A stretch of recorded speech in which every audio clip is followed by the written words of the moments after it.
In 2023, Australia found itself in a per capita recession for only the third time in 4 decades. The consequence? A harsh economic blow that pushed wages back to levels not seen since June 2011. From devastating bushfires to the crippling effects of the COVID-19 pandemic, Australians have faced numerous challenges. Yet, when asked, there was one issue that overshadowed all others: the soaring cost of living. Over the past few decades, Australia has witnessed one of the most dramatic housing booms in history. Since 1973, house prices in capital cities have surged by a staggering 36 times. Today, Sydney stands as the second most unaffordable city in the world. So how did we end up here?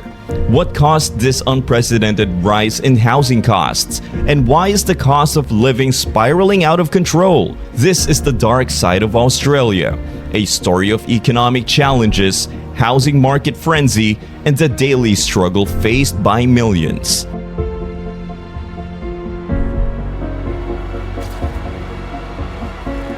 Australia is a land of stunning natural beauty, world-class beaches, vibrant cities, and sprawling parks.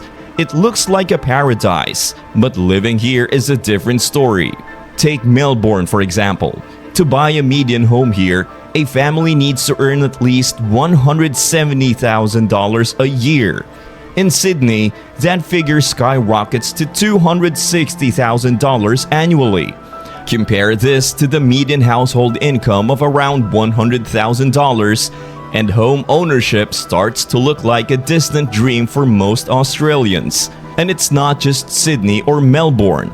Since 2020, house prices in Brisbane, Adelaide, and Perth have surged by over 50%, while wages have only grown by 12%. Home ownership is slipping further out of reach, especially for young Australians who haven't benefited from past property booms. Consider this: a home in Sydney without a toilet, power, or kitchen sold for $3.5 million after a fierce bidding war. The housing crisis has reached absurd levels. But what about renting? Surely there must be some affordable options. Unfortunately, no.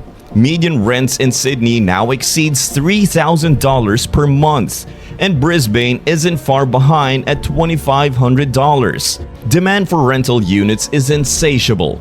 Each application faces stiff competition, with lines wrapping around blocks just for a chance to view a place.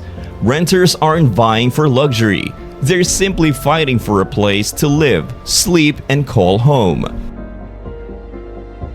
From 2022 to 2023, Australia welcomed nearly 740,000 people, the highest number of immigrants in modern history, and 200,000 more than pre-COVID levels. The result? A surge in demand with no corresponding increase in housing supply, leading to skyrocketing prices. Economists agree, immigration has heavily impacted the rental market. The majority of immigrants are temporary visa holders, and 70% of them rent. This influx has hit migrant-heavy suburbs particularly hard. In Melbourne's southeast and Sydney's inner southwest, rents jumped by 18% in the past year alone. Immigrants often share units with more people to make ends meet, outcompeting locals and driving up rental yields to levels unseen in decades. But what about home ownership? Is immigration the main driver of soaring housing prices? The answer is more complex. Australia's migration rate has actually decreased over the last decade and aligns with historical averages. The real issue lies elsewhere. While the population has grown, new housing starts have not kept pace. In 2023, only 170,000 dwellings were finished, the lowest number in a decade. This, while Australia is experiencing the biggest immigration spike in a generation. Since 1966, the rate of home building relative to Australia's population has been on a downward trend. A significant drop occurred around the year 2000, leading to a severe supply shortage that still leaves an impact today. One major factor in Australia's housing shortfall is cultural. Australians favor suburban living over urban densification. Sydney and Melbourne have around 2,000 people per square kilometer, compared to 6,000 in London, 4,400 in Munich, and 3,600 in Amsterdam. Our cities are among the least densely populated in the world. Despite the housing crisis, March 2024 saw the lowest number of detached home approvals since 2012.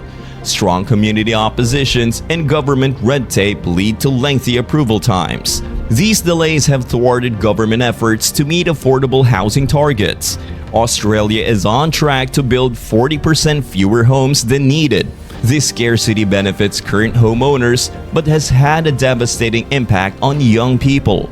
Homeownership rates for those under 34 have dropped by 25%, compared to just 8% for the general population.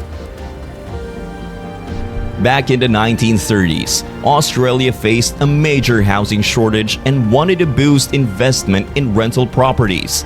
To do this, they introduced a novel concept called negative gearing. Negative gearing allows investors to offset losses on rental properties against their personal income. For instance, if you earn $100,000 a year and lose $10,000 on your rental property, you can deduct that $10,000 from your personal income tax. This idea is so unique that, among OECD countries, only New Zealand and Japan have similar policies. In the 1980s, the government tried to change negative gearing rules, limiting the deductions investors could claim, similar to the UK's approach. But this move faced significant backlash, and negative gearing was swiftly reinstated to its original form.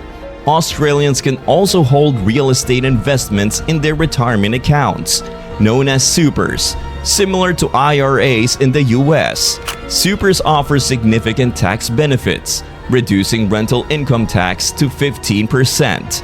Unlike the US, where real estate investments in IRAs are complex and costly, in Australia, it's easy and encouraged. Few countries in the world have such favorable tax regimes for property investors. Australia truly stands out. These policies have encouraged real estate speculation, costing taxpayers nearly $8 billion annually. Let's take a trip down memory lane. During Paul Keating's tenure with the Labour Party, housing prices saw a modest rise while the overall economy modernized and grew. His time in office was mostly balanced. Then came John Howard, who witnessed the greatest rise in housing prices in modern Australian history, with prices more than doubling under his leadership. The Labour Party had 3 chances after Howard, but housing prices continued to climb, only pausing briefly during the financial crisis.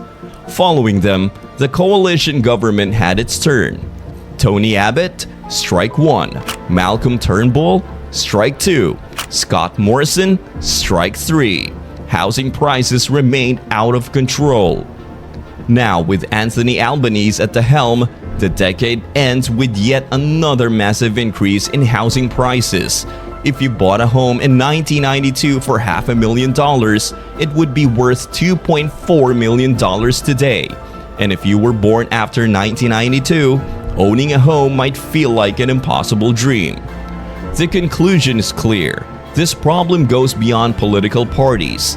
Australia's housing crisis runs deep and cannot be solved by simply switching political allegiances. So what's the solution? We need to incentivize business investment, lower income taxes for hard-working Australians, abolish negative gearing, reduce capital gains incentives, and remove red tape to encourage development.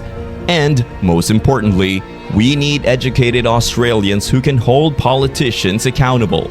You are the solution, and your tool is policy.